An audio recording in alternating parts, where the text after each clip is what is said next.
semasa pemerintahan Bupati Ronggo Kiai Surohadikusumo. Ini Besuki mengalami kemajuan dengan berfungsinya pelabuhan Besuki yang mampu menarik minat kaum pedagang luar. Dengan semakin padatnya penduduk, perlu dilakukan pengembangan wilayah dengan membuka hutan yaitu ke arah tenggara.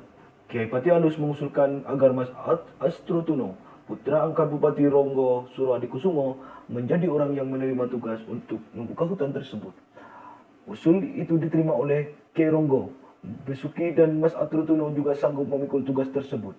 Kemudian Kiai Ronggo Surohadikusumo terlebih dahulu menikahkan Mas Astrutuno dengan Roro Sadia, yaitu putri Bupati Probolinggo Joyo Lono.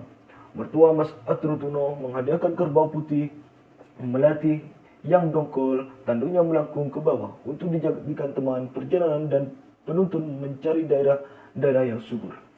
Pengembangan wilayah ini dimulai 1789.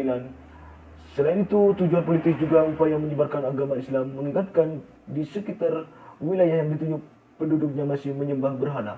Mas Astrutuno dibantu oleh Puspodrio, Jatirto, Wirotruno dan Jatitruno berangkat melaksanakan tugasnya menuju arah selatan, menembus wilayah pegunungan sekitar Ara-Ara. Jalan Nyimelas, rombongan menerobos ke timur sampai Dusun Wringin, melewati gerbang yang disebut Lawang Seketeng. Nama-nama desa dilalui rombongan Mas Astrutuno, yaitu Wringin, Kupang, Poler, dan Mandiro. Lalu menuju selatan yaitu Desa Kedemangan, dengan membangun pondok peristirahatan di sebelah barat daya. Di daerah Kedemangan diperkirakan di Desa Nangkaan yang namanya saat ini. Desa-desa yang lainnya adalah di sebelah utara, adalah Glingseran, Tamben, dan Ledok Bidoro. Di sebelah barat terdapat Selo Kambang, Selo Lembu. Sebelah timur adalah Tenggarang, Pekalangan, Wonosari, Jurang Rejo, Tapen, Prajikan, dan Wonoboyo. Sebelah selatan terdapat Sentong, Bunder, Giting, Patrang, Baratan, Jember, Rambi, Puger, Sabrang, Menapu, Kencong, Kiting.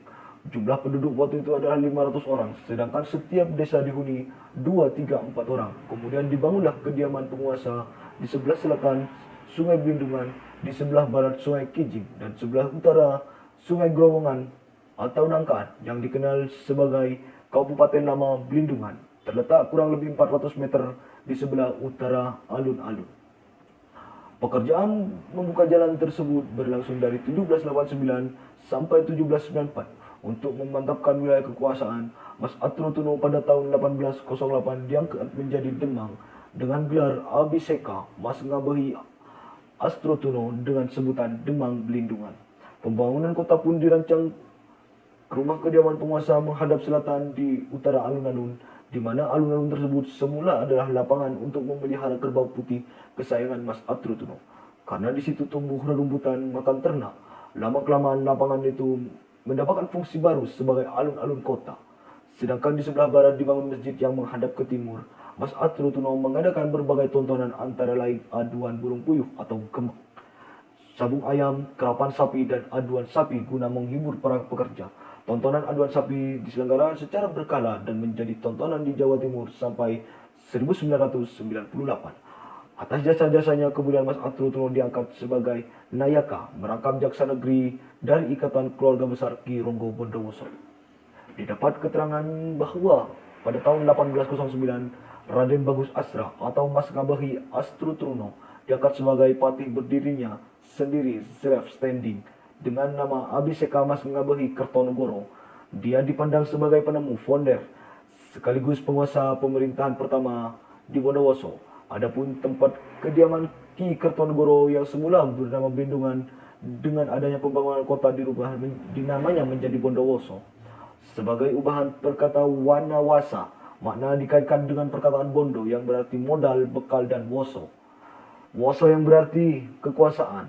Makna seluruh demikian terjadi di negeri kota adalah semata-mata karena modal kemauan keras mengemban tugas yang diberikan kepada Astrutuno untuk membuat hutan dan membangun kota. Meskipun Belanda telah bercokol di Puger dan secara administratif yuridis formal memasukkan Bondowoso ke dalam wilayah kekuasaannya, namun dalam kenyataannya pengangkatan personel praja masih wewenang Ronggo Besuki. Maka tidak seorang pun yang berhak mengklaim kota lahir baru Bondowoso selain Mas Ngabehi Kertonegoro. Hal ini dikaitkan dengan pemberian izin kepada dia untuk terus bekerja membabat hutan sampai akhir hayat Sri Bupati di Besuki. Pada tahun 1819, Bupati Adipati Besuki, Raden Aryo Prawiro Diningrat, meningkat statusnya dari Kadembangan menjadi lepas dari Besuki dengan status Keranggan Bondowoso dan mengangkat Mas Ngabehi Astrutono menjadi penguasa wilayah dengan gelar Mas Ngabehi Kartonegoro serta dengan predikat Ronggo I. Hal ini berlangsung pada hari Selasa Kliwon tanggal 25 Syawal 1234 Hijriah atau 17 Agustus 1819. Peristiwa itu kemudian menjadi eksistensi formal Kabupaten Bondowoso sebagai wilayah kekuasaan mandiri di bawah otoritas kekuasaan Kiai Ronggo Bondowoso. Kekuasaan Kiai Ronggo Bondowoso meliputi wilayah Bondowoso dan Jember dan berlangsung antara 1829 hingga 1830. Pada 1830, Kiai Ronggo I mengundurkan diri dan kekuasaannya diserahkan kepada putra kedua yang bernama Joko Sridin, yang pada waktu itu menjabat patih di Probolinggo.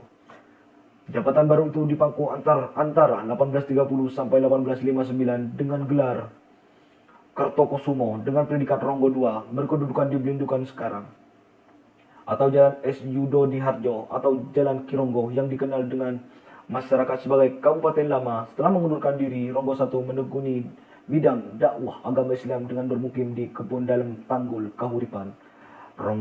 Kiai Ronggo I wafat pada 19 Rabiul Awal 1271 Hijriah atau 11 Desember 1854 dalam usia 110 tahun. Dan jenazahnya dikebumikan di sebuah bukit asta tinggi di daerah Sekar Putih. Masyarakat Bondowoso menyebutkan dengan makam Ki Ronggo.